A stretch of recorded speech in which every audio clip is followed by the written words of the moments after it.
want me to talk about spiritual matters. Over to you, Lord, because I'm not up to this challenge. In June 14th, 2011, at 10 o'clock, I got woke up out of a sound sleep and told my wife was dead. And that's what, 8 years ago? I had absolutely no support system. And it devastated me. I just let go of everything. Wouldn't eat, wouldn't do nothing. Finally, the thing about chaos and a mess for me was, I give up, don't want to do it, but nothing changes. And that's unacceptable. And what it did was keep me trying. Bad idea for me. Because as long as I'm in charge, it's chaos every time. So, life goes on. I'm stuck in a mess. I'm depressed about it. So this past January, I catch bronchitis. Oh, give me pneumonia anytime. I thought I was going to break every rib of my body just from coughing. Well, that lasted for 2 weeks, but I was still coughing for the next 2 weeks. And then I happened to notice that I was coughing up blood-tinged mucus. And being a nurse, I knew that was not right. But it took me 2 weeks to get to the emergency room because I figured that they'd tell me something stupid like I got cancer. So I finally talked myself into going to the ER, and I couldn't believe my ears when they said, "You got cancer, stage 3. I don't know how, when you with the death of my wife, I hit bottom. Got that news and I kept going down. How was that possible? So I threw everything up in the air. What's the point? 3 months, I'm not going to be here. I couldn't pray. I tried to look to God, couldn't do it.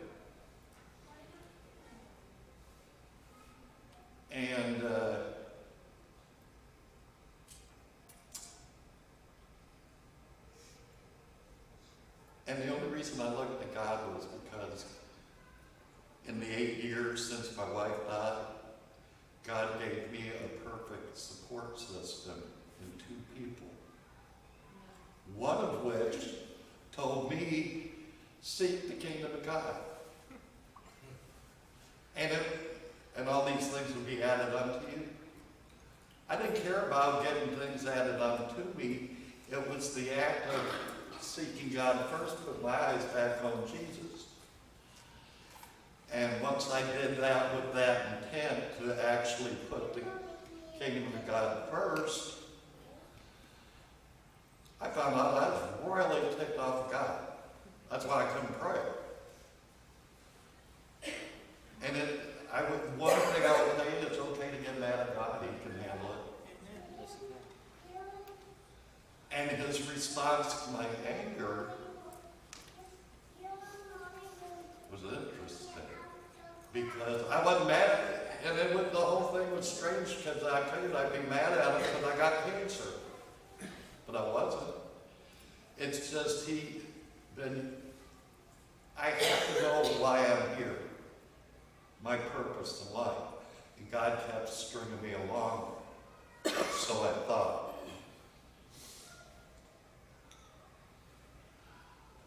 So he does one of these flashback things where wherever I go in my, back in my life, there he was. He had done everything perfect.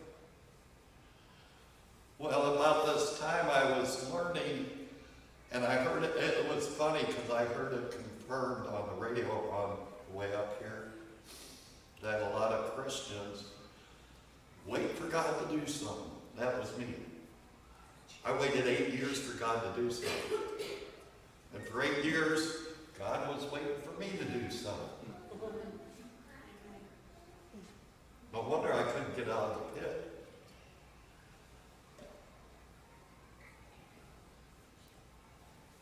I was okay with dying from cancer. Either way I go, if God kept me alive, yay. Amen. If I die, heaven, yay. Amen. You know, so as far as I was concerned, win-win. But I made up my mind in 3 months I was going to be dead. You know, fill out the will, all that stuff, power of attorneys for this, that, and the other, and just let it go. Well, my beloved friend says that God doesn't always heal miraculously.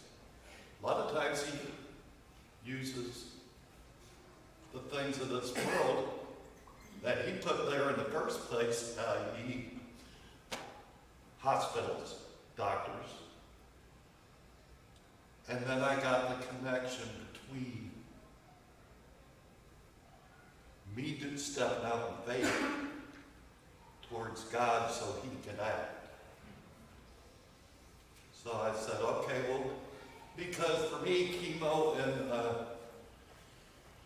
radiation, I'd be sick all the time. I'm in the quality of life. I don't want 10 years of life when I'm sicker than a dog with 9.5 years. Of that 10 years, I gained nothing. So anyway, I stepped out and went through the whole thing. And the whole thing, I started talking to God, and he didn't have one word to say about cancer. Not one. It was just like picking up the conversation from last week and continuing on. Because one of the things I found out about my purpose, I've been fulfilling my purpose for a long time. Praise the Lord.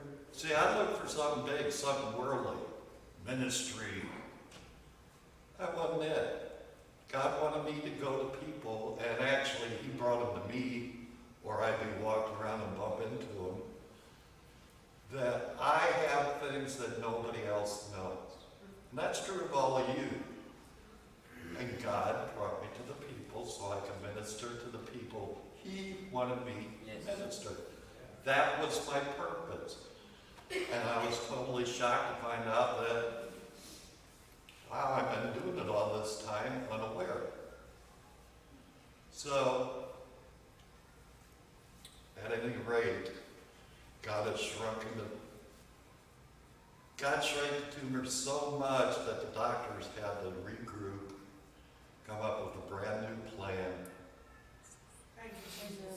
And right now we're waiting to see if it's small enough to be surgically removed, which That's what I'm it's going to be. Amen.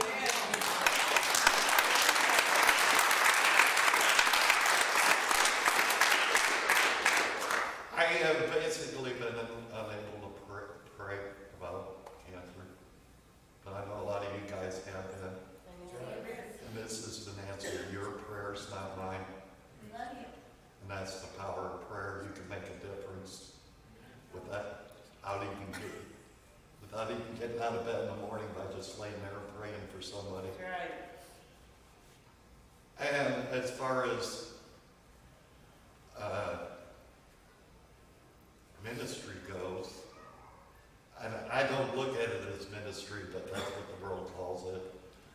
God's turned me into an intercessory prayer warrior to an extreme measure. I mean, it's anyway, but that's not really what I wanted to share with you. I figured a lot of you would want to know that life and death. Sorry. So Charlie.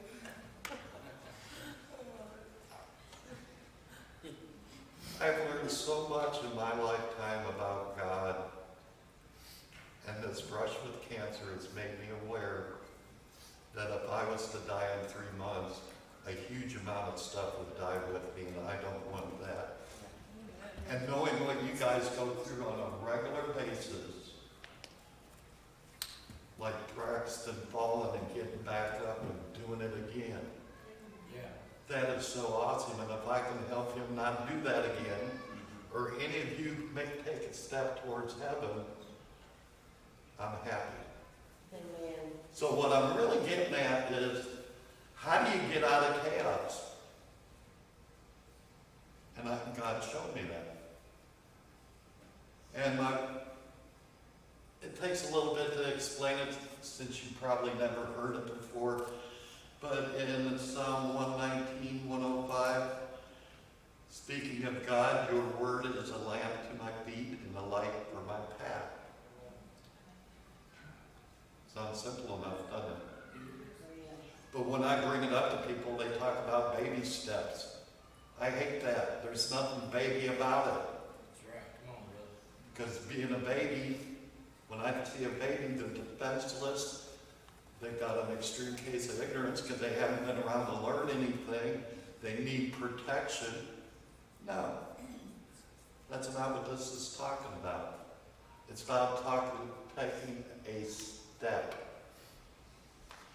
And the concept is around your feet. The way Jason and I went to a church service, and they were talking about this. Visualize a hula hoop around your feet. Big enough for one person. But you can stick a spouse in there, kids. It's got room. But God shines the light there so you can do this. Take a step. Now in the chaos, what is chaos? You have to make a decision, choices, and you can't make them. Either you're running from something, or you just get ganged up, which is what usually happens to me. The way out is you already know what to do. Even before you come to know Christ, God's been pouring knowledge into you. In worldly terms, it's the difference between right and wrong. I know what to do to get out of my mess. Can't seem to do it, but I'm finding out why. Because I'm waiting for God to do it. God's waiting for me to step out in faith. Sounds simple now. But all you do is take one step. See, chaos is negative. It doesn't matter if what's doing right is me bending over, picking a piece of paper off the floor. That's one step that's positive. Success breeds success.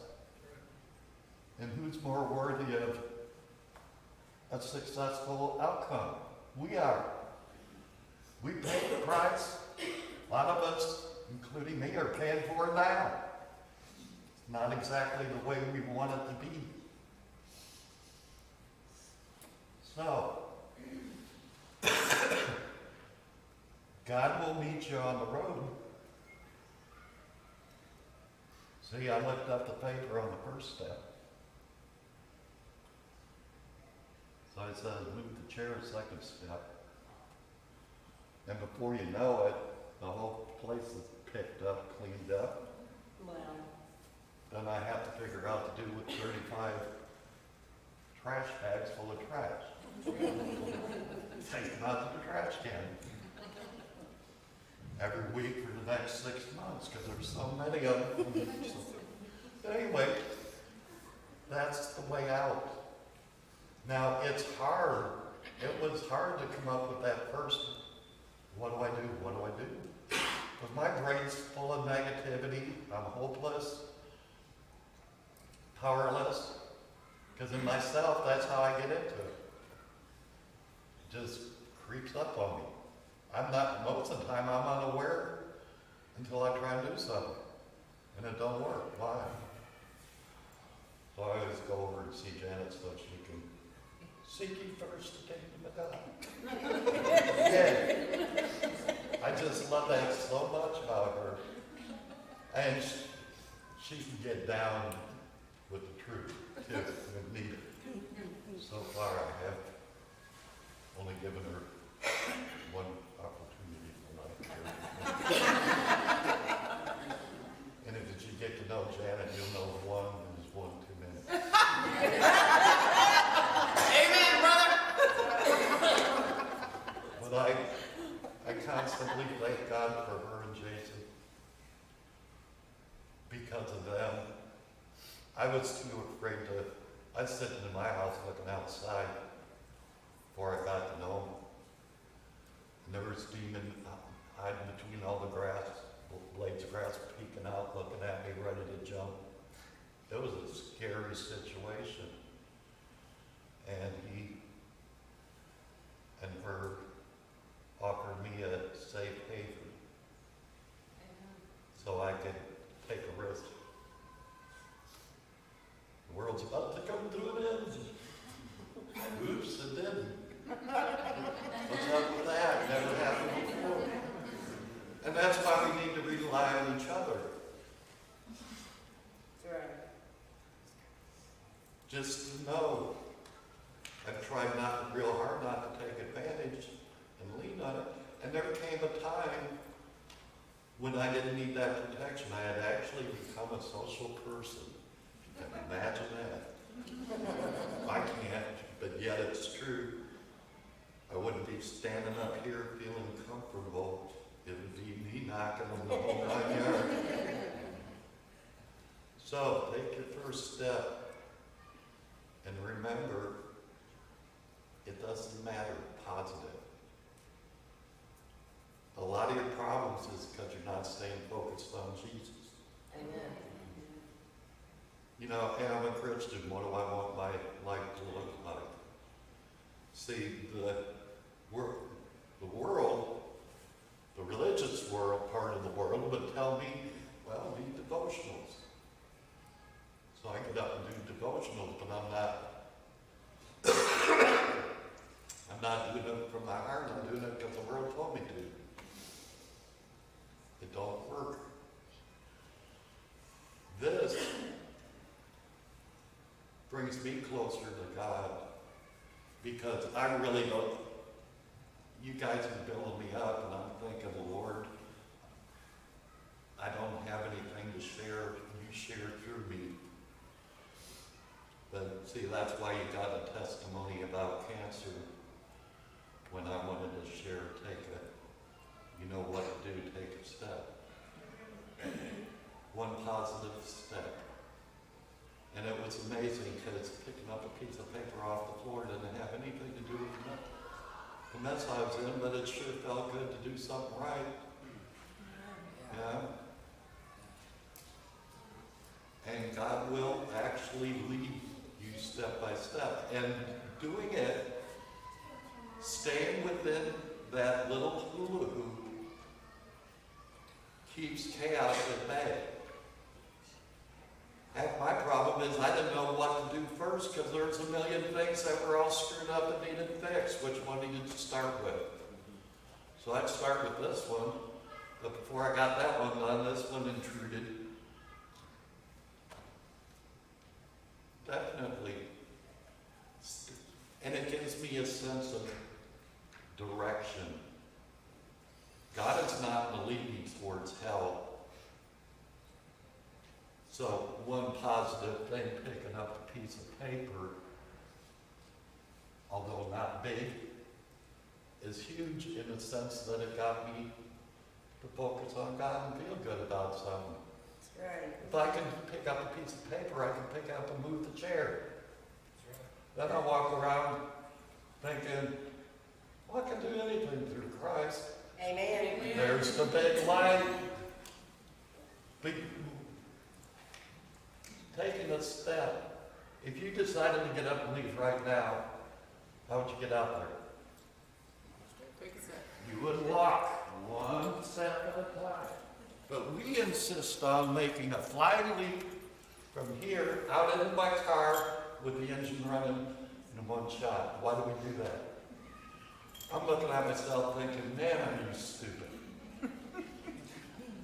I mean, it reminds me of Jason talking about the definition of insanity. You do the same things over and over again, and you expect, somehow I'm supposed to win this, and actually hit the car. I got to go through the sunroof or something.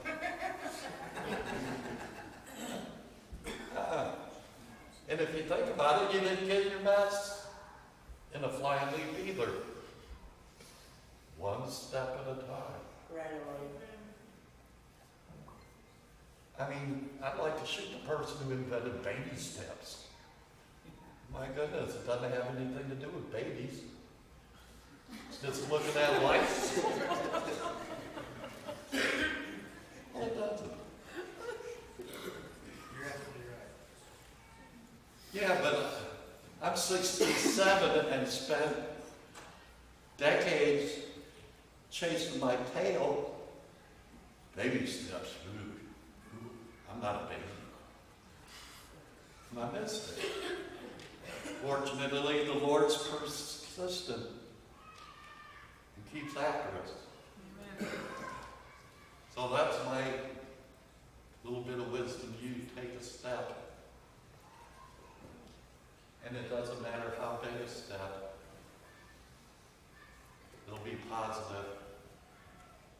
And seek ye first the kingdom of God. And his righteousness. Amen.